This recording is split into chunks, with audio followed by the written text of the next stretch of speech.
Welcome to Ghostly. Is Busby Stoop Chair cursed?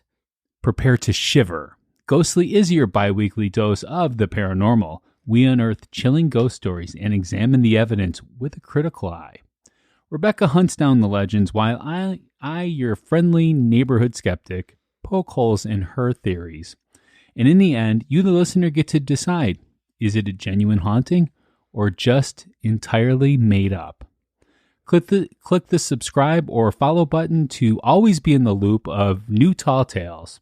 And as always, we're your host. I'm Pat. And I'm Rebecca. And I'm just going to make a little note that you're the friendly neighborhood skeptic. Yeah, I'm friendly. Oh, I'm the hunter of legends. You hunt them down. Yes. And that we're in the loop of new tall tales, which tall tales are false stories. And that is not all that we talk about. Well, but some of them are. I mean, sometimes. Yeah, like Amityville. That's one that's more on the tall tale side. Oh, that's you admit true. it now. You admit it. Okay, we'll you finally see. come around to I this. know that one is a little harder, but there's many other. I am noting a little bit some of these new phraseologies we got going on in our opening. English major that has a master's in English. If you would care to write the intro for me, I would gladly read it once. All right, we'll see. One time, maybe during Skeptics Day. So we have an interesting episode here. Busby Stoop Chair, or the Dead Man's Chair. Not to be confused with the Devil's Chair. Oh, okay. I didn't know about the Devil's Chair. There is a chair that if you sit on it, you're supposed to be able to see the devil. And it's not really a chair. It more looks like a weird fireplace outside kind of thing. Oh, well, we'll definitely have to keep that in mind for a future episode. Yeah. This is an interesting one.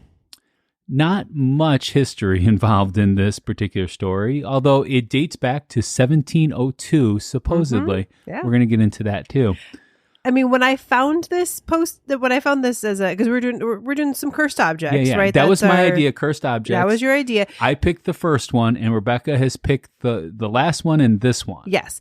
And I will say, when I saw Busby's Stoop Chair, I don't know why my brain was like thinking of like something more modern and like an old man's chair sitting on a stoop. I guess we're going to talk about what a stoop is and all that. Or then I was like, is it like a barber chair? Like, I was very confused. Whatever I was picturing was not what it is.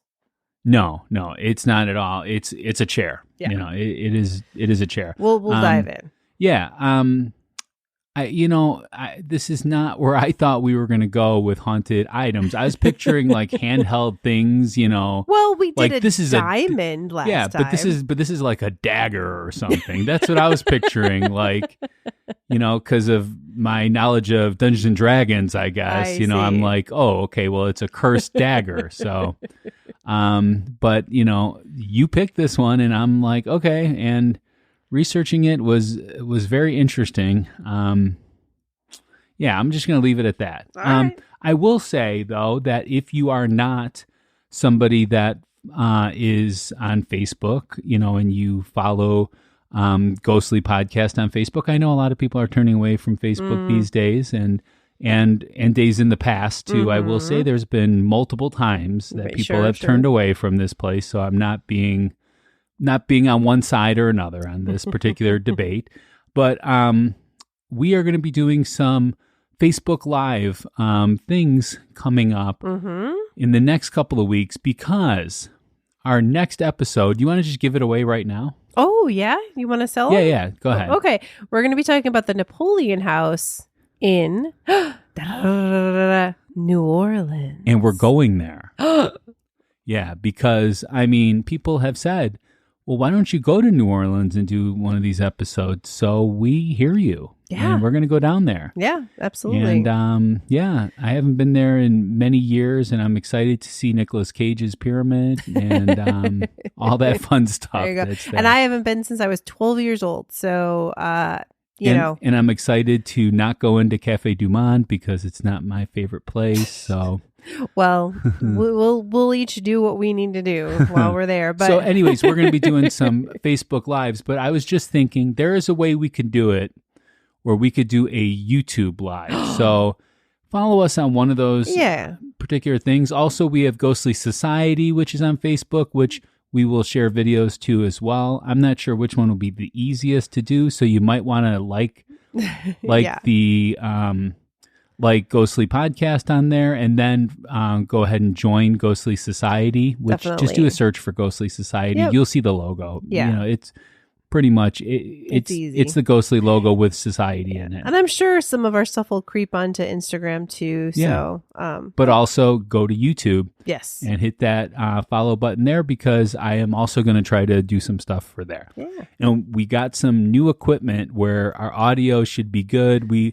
We've been worried about doing live events because our audio has not been as good as it usually is. So so thanks for all of your support, which we're going to talk about in a second. Helps us get that equipment. Yeah. So speaking of support, this is the time when we would do shout outs on Ghostly. There are two ways to get a shout out on Ghostly. The first way is to give us a review on Apple Podcast. That helps us more than you would even realize. Yeah. You think it's just that we want to, get the good word out or something like that. Well, but it also plays into the algorithm that is Apple Podcast, where other people will see it then. Yeah. So that's why we like that. We always prefer the 5-star reviews, but we're going to read any and all reviews that we receive. The second way is to become a member on Patreon. You can go to ghostlypodcast.com and click on Patreon in the menu bar. Becoming a member on there helps us support Ghostly. It's not paying for our trip to New Orleans. We're doing that out of our pocket, but it does, do stuff like keep Ghostly going on a monthly basis. Ghostly actually surprisingly cost more money than you would think to run on a when you start adding daily. It up. Absolutely. Yeah. But, and then we do like to we reinvest anything we make into things new equipment. We've never taken $1 from Ghostly. No, definitely not. So anyways, there are no new shout outs to mention, but I will say that Rebecca does have a book club, and actually this episode comes out on Wednesday. So yesterday then you will have announced the latest book. So if you sign up, you will get the information for the latest book, which we're excited for. The last one we did was Head Full of Ghosts. Yes. Which was actually really interesting. It was really interesting. I some of the books I'm like, oh, come on. This one I was actually, the last few I've actually been really into, and I mean, I'm a skeptic, but I enjoy the spooky too. Well, and I think this last one was interesting because whether you're a skeptic or believer, you could read it either way. Yes, absolutely. So, absolutely. It was fun. So, And what about listener mail? So we do not have any listener mail. We have not had listener mail in a little bit. So please send us your stories. If you've been anywhere, and, we could do a mini episode if you just send us some kind of letter about it or something, or an email or DM or... Yeah, we love to hear your stories, and whether it's your story, your friend's story, your mom's story, whatever it is, we can change names, anything you'd like. Or skeptic stories. Yeah. I would love to hear a skeptic story every once in a while. I thought it was this, but it turned out to be this. I love those stories. Absolutely. Too. So you can email us at info@ghostlypodcast.com. Use the contact us form at ghostlypodcast.com, or as Pat said, DM us on any of our social medias at Ghostly Podcast. Yeah, and one of our favorite ways is to get actual things in the mail. We check the mail about once a month, I would say. So if you've sent us something in the last month, we're going to get to it eventually. It's P.O. Box number 264, Geneva, Illinois, 60134. You're not going to remember any of that. As we always say, you can go to the footer of Ghostly. Just scroll to the bottom, and you'll see our address there. All right, now it's your favorite time. Let's get into... the end of the episode. The polls. The pet facts. No. The polls. The polls. Oh. There's a reason why we don't have polls music, because it's not happy times. For one of us.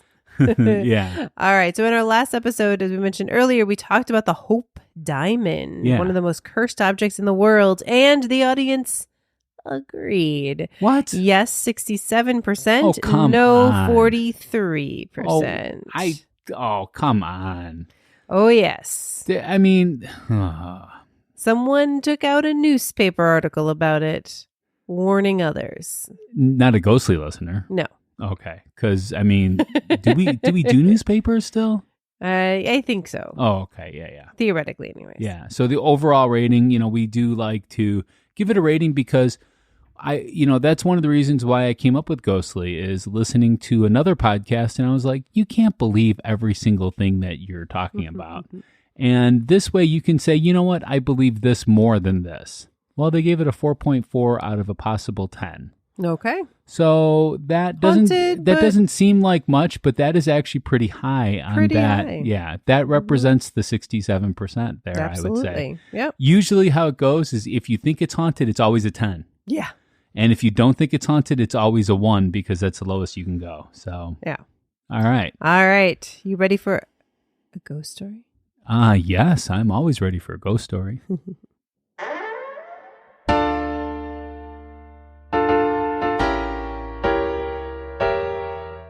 It's time for a spooky tale from our bad girl.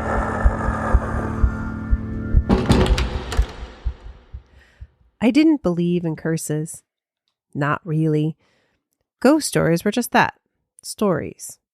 But when I found myself in the museum, staring up at Busby Stoop Chair, something inside me wavered. It was just a chair, a simple, weathered oak seat suspended 5 feet in the air as if the museum itself feared what might happen if it ever touched the ground.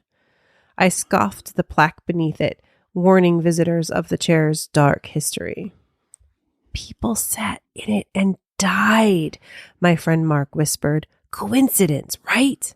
Of course, I muttered. But my mouth felt dry. The museum was nearly empty that evening. As Mark wandered off, I stayed behind, drawn to the chair despite myself. My fingers twitched.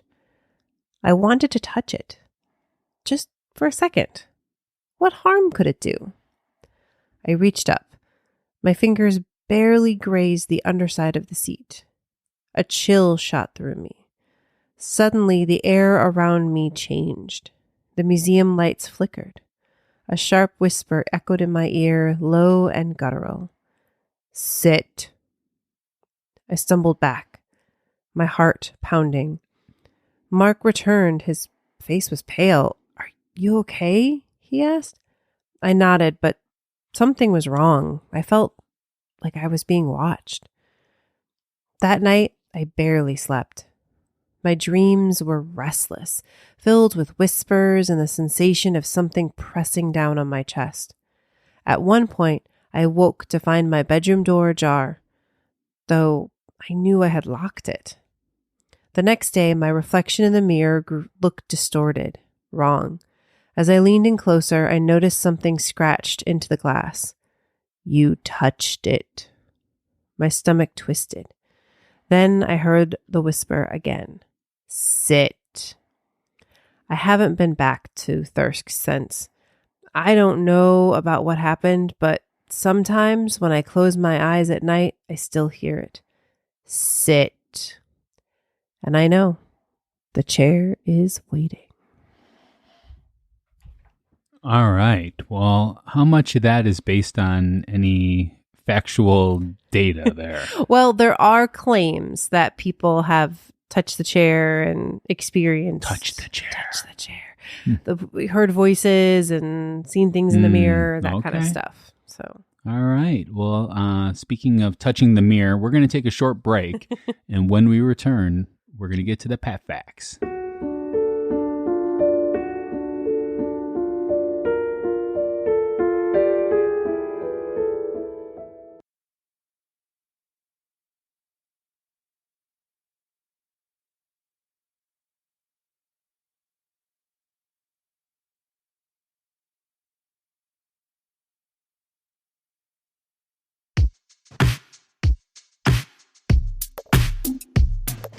Pat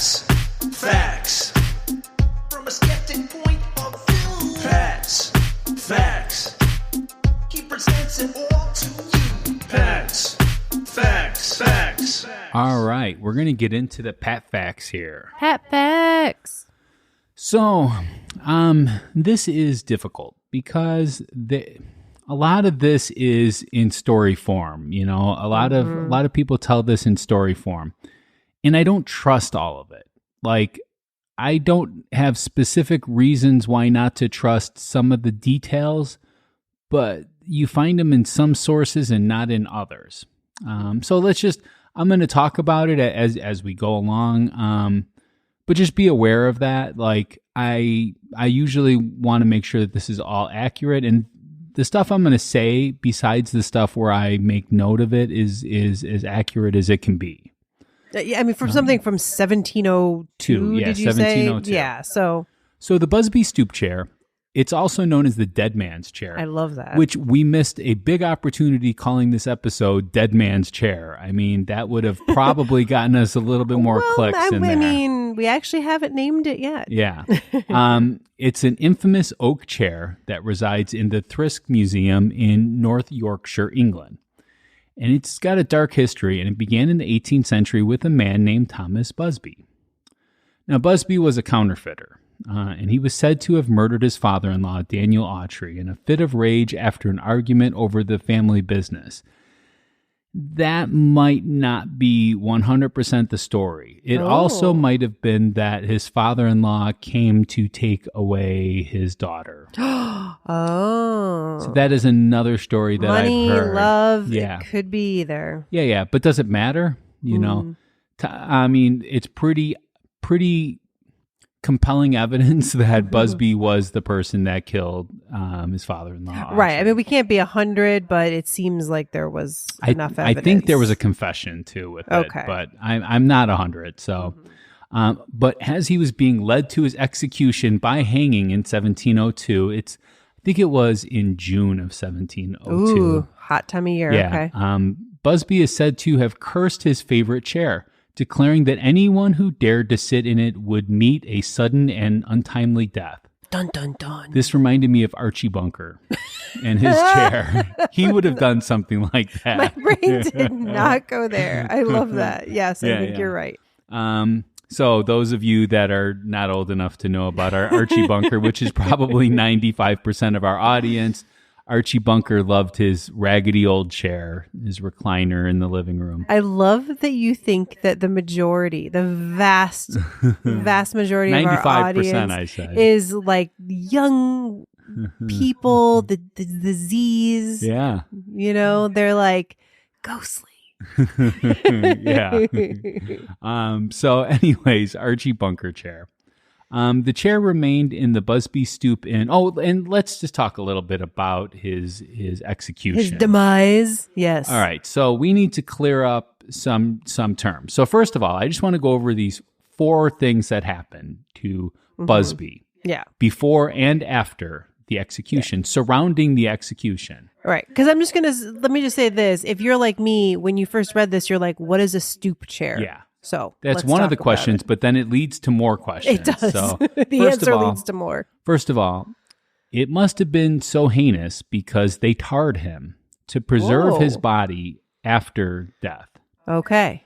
For the longest possible period. Now, from what I know of tarring, most of the time the tarring kills the person. Yeah, because it's usually it's hot tar. They burn your skin off, pretty much. Like imagine if when you see them pouring like asphalt for a driveway or something like that. I mean, it's like, yeah. Well, here's the thing about people that die of burns too. It usually is swelling inside the burn, and the burn won't allow the swelling to get out. Ugh. So it doesn't allow you to puff up enough. So it's like have you ever heard of a thing called compartment syndrome?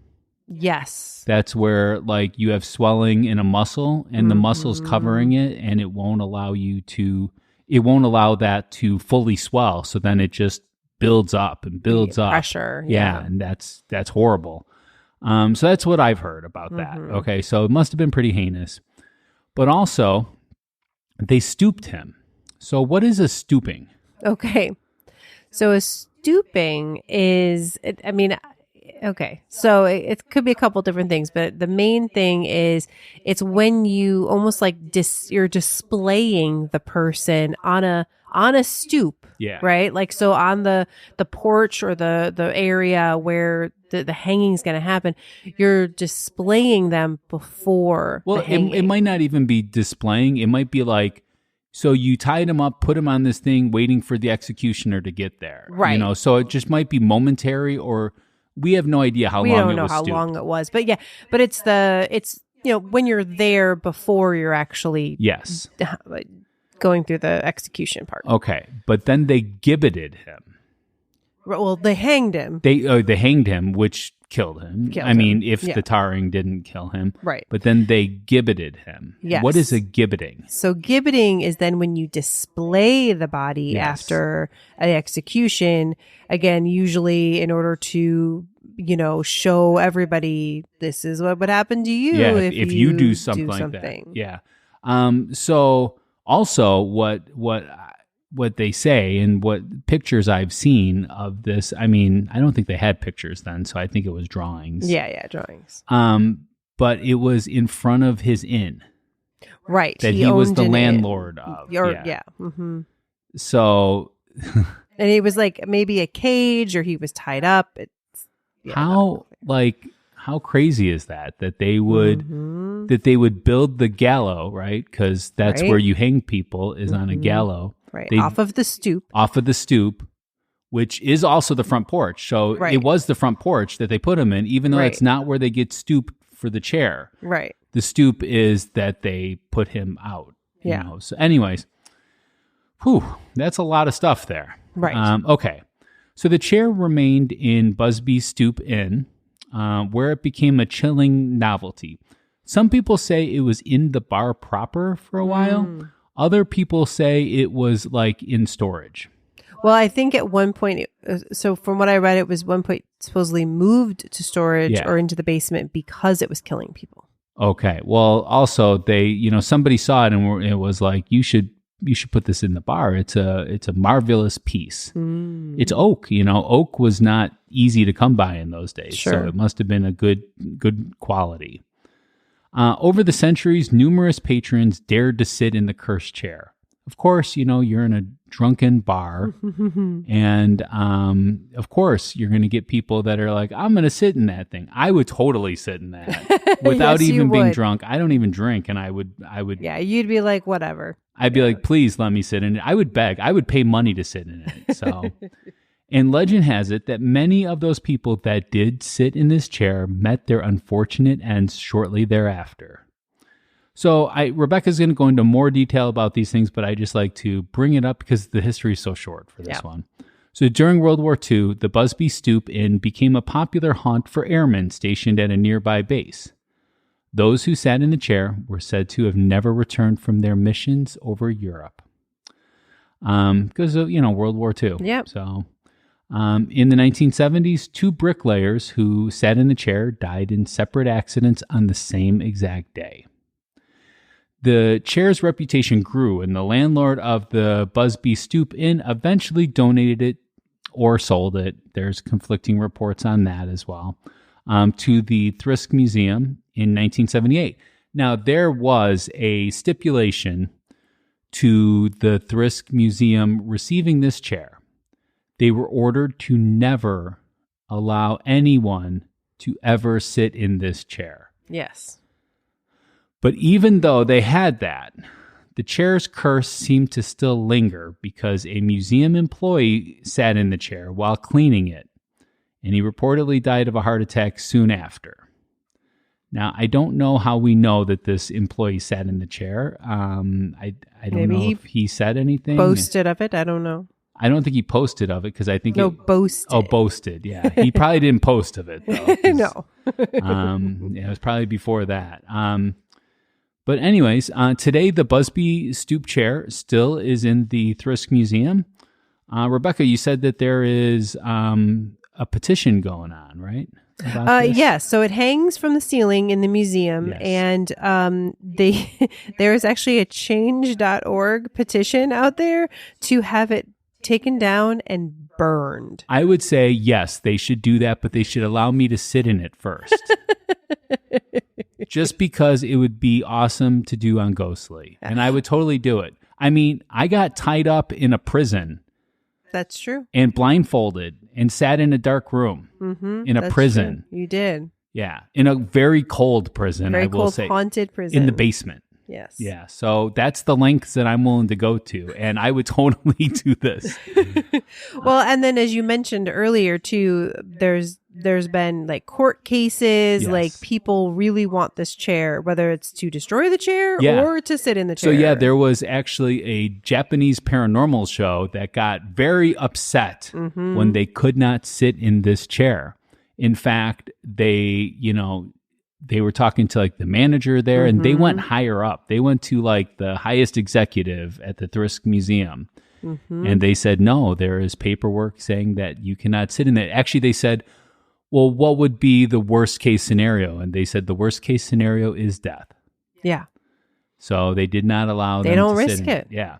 Well, I think it's because of a legal matter. I think it's the person's last request or something like that or whatever.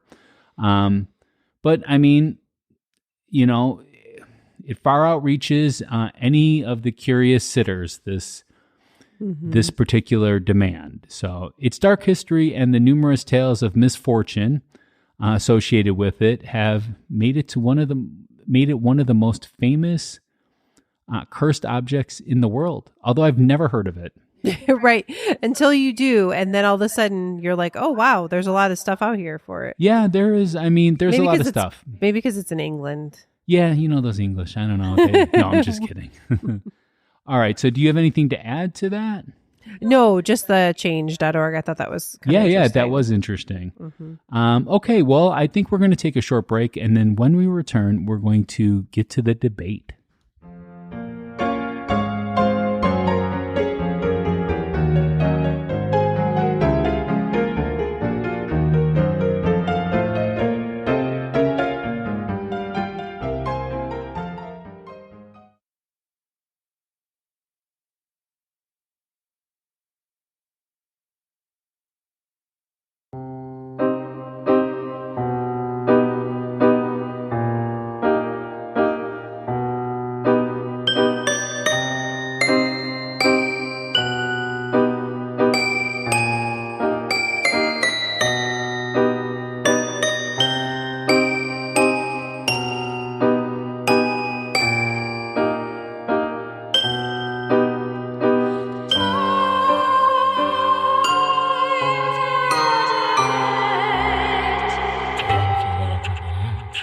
All right, Rebecca, it's time for a debate. Now, we just had this debate, which is very interesting. Yes. This is the second time we've had a malfunction on Ghostly with our equipment. We're talking about these cursed things. Last time we attributed it to the Hope Diamond. Now we're going to attribute it to this chair. Unfortunately, I showed all my cards, though, so that kind of sucks for me. I will do my best to pretend that I did not hear all of your evidence. And I know all of yours, too. So this is a reenactment of our debate that we just had because we made it to the overall rating. Yes. We made it through all the evidence and everything was placed on the table. We were ready to go with final arguments. So now Rebecca knows what I'm going to say to each particular thing. Okay, maybe I'll come up with new things. Who knows? Hey, who knows, right? Who knows? This might be a very efficient debate because yes, it might be. All right. Let's get to it. All right, let's get to it. So let's start with the first recorded death that is associated with the chair. It's not associated with the chair, though, as we found out during our last debate. Okay, we're going to start with that now. It is associated with the Busby Inn. With the Busby again, and supposedly the chair. This is what I am right now reporting. What is reported? What people say. Yes. This is 1894. Okay. Let's start there. 1894. A chimney sweep. Who knew they still had those? 1894. I guess they did. They still have them today. Well, that's true. They do still have them today. Yeah. A chimney sweep supposedly sat in the chair while drinking at the Busby Stoop Inn. which is a pub that had the chair in it for centuries. And later that night, he was found hanging from a post near the execution site of Busby himself. And officially at the time, it was ruled a suicide. So, unfortunately, it just sucks that we just went through all that and now we're going to have to do it again. I'm still getting over that. But we didn't take a break in between that, so I'm just luckily we took a break between previous section and debate. Because otherwise, if we'd had to record the whole episode, my goodness. Well, this is the largest chunk of the episode. It is, though. It is. So I'm going to foretell that this is going to take us like a half hour from here to do this at the very least. And anyways, it's going to be fun. It's going to be fun, though. Okay, so here is what I said about this particular thing. So unfortunately, there was a deathbed confession by the person that was with this chimney sweep, which, by the way, chimney sweep, horrible job back then. Oh my God. They were dying because of a disease that was found from the soot getting into orifices and stuff. And there's a word. Yeah. Orifices. Yeah. I like it. Well, I don't know how to better explain it. No, like we can go through the medical example of it. No, let's keep it keep it clean. Yeah. Anyway, so horrible job. They didn't get paid much money even to die, and most of them died. Anyways, this particular person did not die of the disease associated with the chimney sweep, though. This particular person died because the partner, the one that was with him there, he actually murdered him and robbed him and left him for dead there. He made this confession on his deathbed when he could not be prosecuted for it. So, and that was decades after the fact. So for decades, people believed that this particular thing was attributed to the Busby Inn.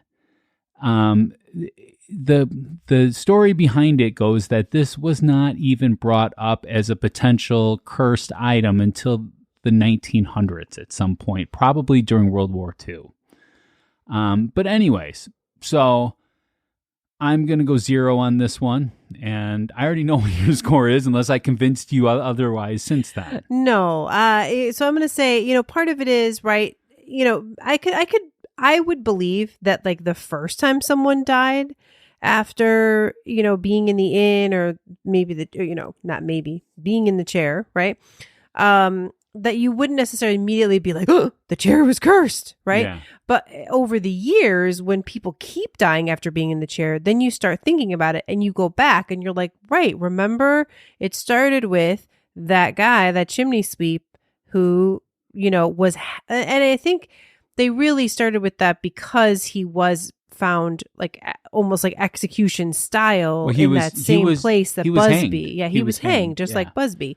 So that I can understand why you would associate that with Busby and kind of the curse from Busby. And again, maybe the chair over the years had just becomes associated with that. So I gave this one a 6. Okay, for me. But just for the record, I just do want to say that that it wasn't talked about, that we know of, that there was no text written about the particular curse on the chair from 1702 to 1894. So it might have been word of mouth thing. It might have been a drinking thing. It might have been like they're at the pub and they're like, oh, that was Busby's favorite chair over there. Right, right. They might have talked about it there, but it was never written down, never documented. So anyways, all right. I just like to note that because it helps people to imagine things better. It's good to note. Yeah, help me a lot. Well, let's move on then. You mentioned World War II. Yes, I did. And that's really the next big spate of deaths associated with the chair. So during World War II, airmen from the nearby base would hang out at the pub all the time. And before they were shipped off to war. It became a game among them. So like a dare, test of bravery. Bravery to sit in Busby's Stoop Chair. Mm-hmm. And the pattern was that those who did never returned from their missions. It became known as the hot seat, and its reputation as a harbinger of death was cemented. Okay. And then this continued, just to put another couple air people in it. In 1967, 2 Royal Air Force pilots also took the dare on, and on their way back to base, they lost control of their car, crashing into a tree, and both were killed instantly. Okay, let me ask you this. Do you have any numbers at all for how many of these airmen died that were associated with this particular chair? I could not find. There's not really like stats. Because I only know of the 2. I only know of 2 during World War II, and then these the 2 after that particular time. So when we say this, I just want that reflected too. Is that we're not? I don't know if it was more than that amount of people. It sounds better than it is, then, right? But I will say that during World War II, many airmen died. I mean, it's just a fact. And I would say percentage-wise, you were probably more likely to die than to not die. So I don't know that for a fact. I'm just saying that seems like it would be right. I guess I could look this up, but it doesn't matter too much. I would just say the percentage is pretty high for your chance of dying if you were a pilot during World War II. It was a gruesome war, unlike the world has ever seen. It was not great. Yeah, yet at least, you know. But well, World War I was pretty bad too. But yeah, World War II was really bad. Lots more machines. It's most of these European-based wars because it's such a small terrain that they're going after. Like when it's like the U.S. versus Japan in World War II. Yeah, there were a lot, but you had to get the people there. So it was difficult, So there's a lot less than there is in this particular incident, like millions of people. Yeah. Anyway, so I'm going to have to go 0 on this one, unfortunately, and I don't discredit, their work there. That was needed and unfortunate. And, I hate to admit sometimes death is a needed thing, but it saves the lives of many others in this particular case. Yes, sacrifice was important. Yeah. And to bring the curse into it is tricky. I don't know if people were keeping track, but my guess is that they must have noticed something. The people at the pub that more of the people who sat in the chair didn't come home. And then the other 2 in the 60s. I'm guessing that was a pretty direct correlation that people made at the time. Yeah. So I give it a 6. Okay. Another 6. I gave it a 0. There's war in there, so Yeah. Okay, let's keep going. Yep. A few years later, so now we're into the 70s. 2 bricklayers decide to test their luck by sitting in a chair. And by that afternoon, one of them had fallen to his death on the job site. And then there was other kind of accident-y things, right? A roofer died after sitting in it, someone on a bicycle, a cleaning person. I don't know if it's the same one that you found, but they bumped into it and they later died of a brain tumor. The one that I said had a heart attack. Had a heart attack, see? So I don't know. Maybe there's 2 different cleaning people. Brain tumor sounds like it took a while, though. Brain tumors can be pretty fast. It depends upon the brain tumor, I guess. So, okay. So many of the victims of the chair were said to have died in accidents or during wartime. Yes. So, and you have to remember the history of roofing and bricklaying being very, very dangerous. That's why the Freemasons were doing a lot of the, masonry work and stuff like that, because they were trained in how to do this, and that's how they got a lot of money. Now this is like 60s, 70s we're talking. Still, a lot of people died during these particular years doing roofing and, the safety practices in OSHA. And we're talking about England, too. We're not talking about the U.S. Those English. Yeah. So I just think that they took more risks then than they do now. I think now they're a little bit more safe. But anyways, there's situations where death is unfortunately common. And it's easy to attribute them to the curse after the fact. It's easy to look at that and say, well, we know that there's a cursed item there, so they must have done something. The power of suggestion and the notoriety of the chair likely just played a huge role in the people's interpretation of these events. So I'm going to go 0 on this one. I give this one another 6. Okay. To me, I feel like, again, the fact that over the years, I don't know. I mean, like to sit in the chair and then, soon after have an accident, like, I don't know. I could see that just adding up if that was happening. But we're also assuming that they sat in this chair. We don't know for sure that they sat in the chair. There's no pictures of these people sitting in the chair. I mean, I guess, like, why would someone lie about it? Because they were there, and people interpret this as, oh, they were at Busby, so they must have sat in that chair then. I mean, but and why would it only you takes come up with that? one person to say that, and then to tell their friends, yeah, they died because they sat in the chair. And then the next person, yeah, did you hear about these people? They died right after sitting in the chair. And every single time, it just adds a little bit more. The thing is that when we talk about things in the past, we are not actually talking about the event itself. We are talking about the last time that we talked about that event. That's what we are remembering. So every single time, if you tack on something else, it adds to that particular thing. I don't know. Again, to me, it just seems coincidence, right? Okay. That she would have that. So that's why 6 for me. Okay. All right. Let's go to then. This is the last, supposedly the last incident that happened before the owner, I think Tony Earnshaw, decided, okay, this is it. Like I'm done, right? So it was a delivery man who sat in the chair taking a break. And at this point, the chair had been moved to the basement because Tony was tired of his patrons dying after sitting in it. So this delivery I thought Tony said, that's great. That's great. No, not in this case. So less than an hour after sitting in the chair, his truck veered off the road, killing him instantly. And at that point, Tony was like, I'm done. I'm done with this. And I am giving it or selling it. He might have made a little money. I don't know. To this museum.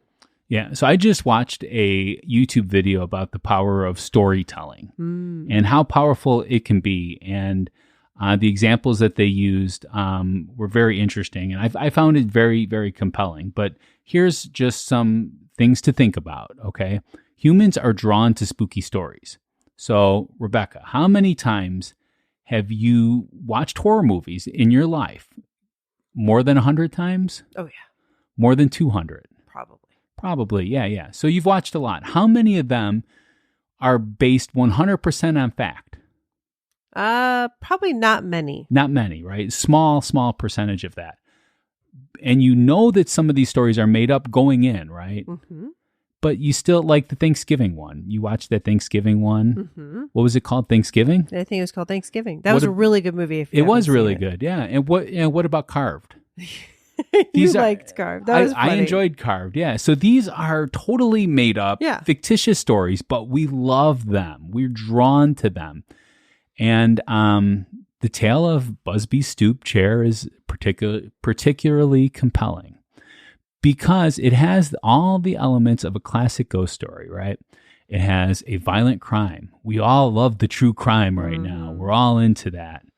A vengeful spirit, right? Mm-hmm. Now, Thomas Busby probably killed, Autry. It's pretty, I would say it's pretty much factual in that regard, but he probably was mad that he was going to be put to death, right? Especially tarred and all this.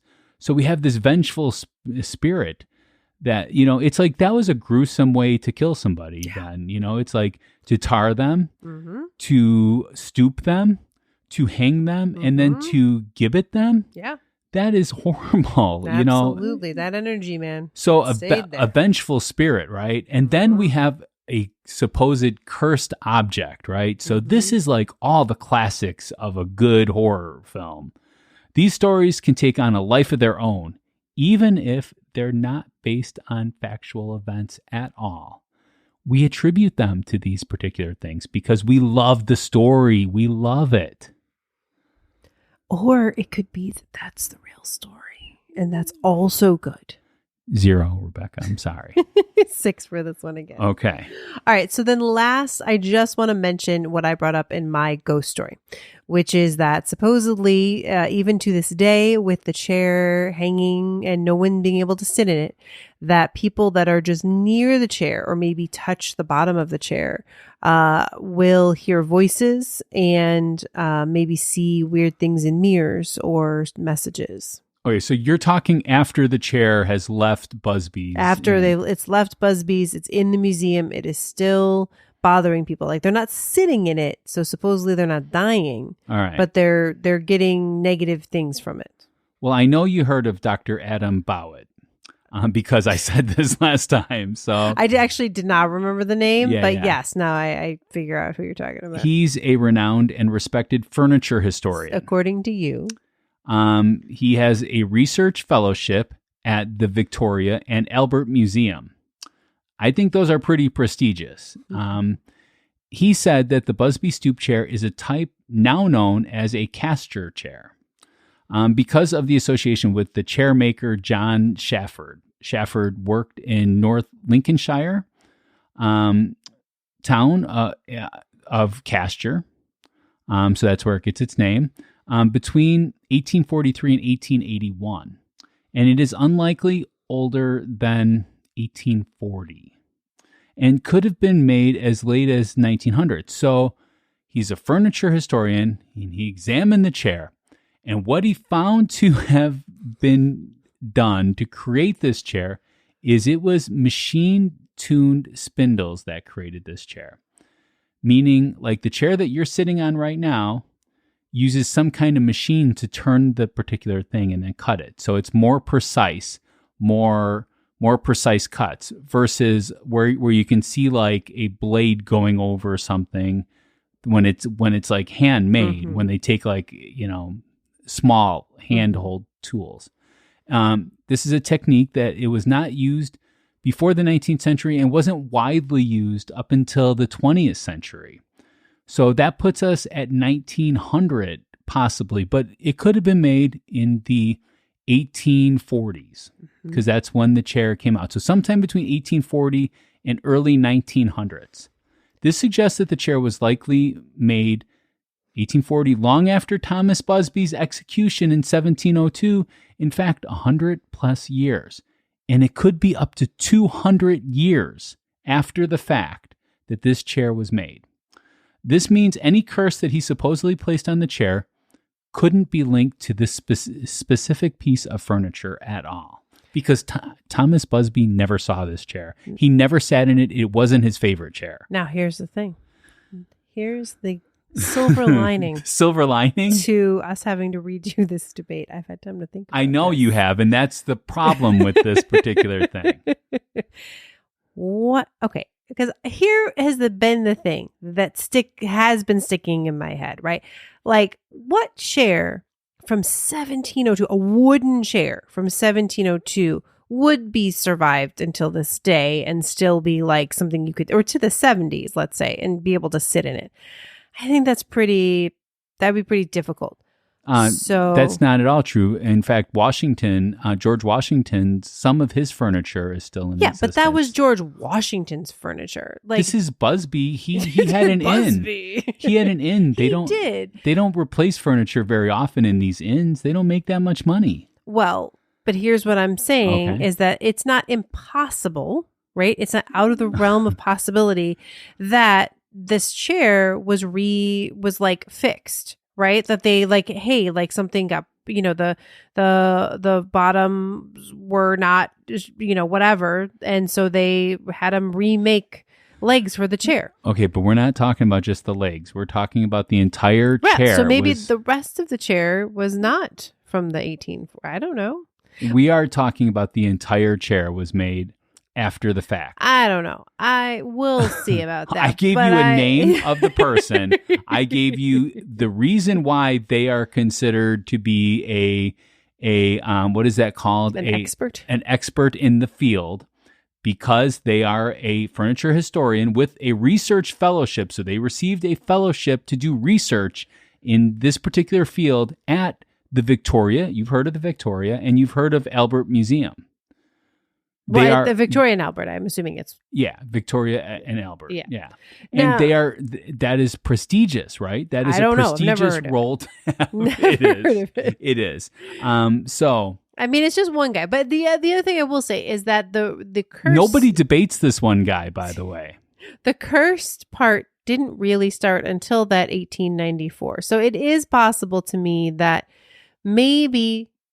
Here's my other thought, and I think this is what I said last time, is that Thomas's angry spirit has been around, right? And the chair somehow became a focal point of his energy when it was brought into the pub. So now you are saying that after death... Yes. That he could put a curse on this object because he loved the chair after he was dead, and because he loved to his ghost. Hold on, I'm trying to figure this out. His ghost loved to sit in this particular chair because his buttocks felt very very cupped by this particular chair. I did not say that part at all.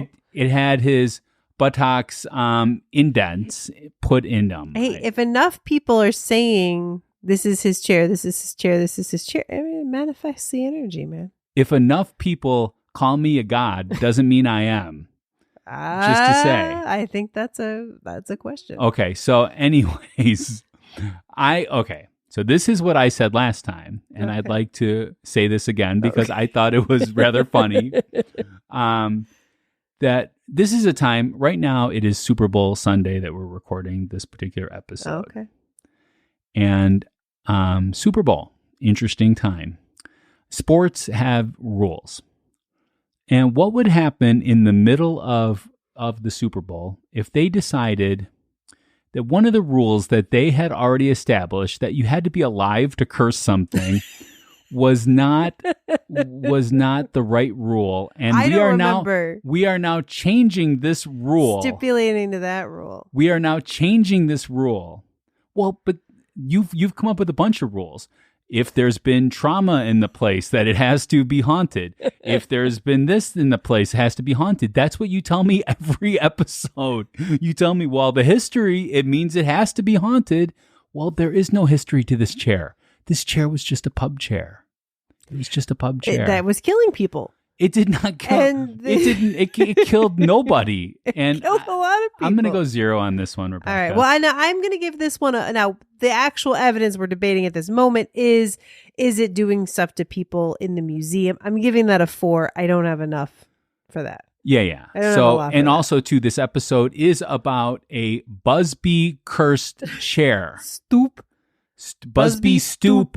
And they all relate to Busby. So Busby has to be involved in this in order for this to be true. I am prepared for that debate, not a debate about changing the rules in the middle of the game.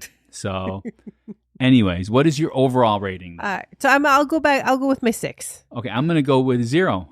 Who would have thought? Who would have thought? All right, Rebecca. We have come to the closing arguments. Mm-hmm.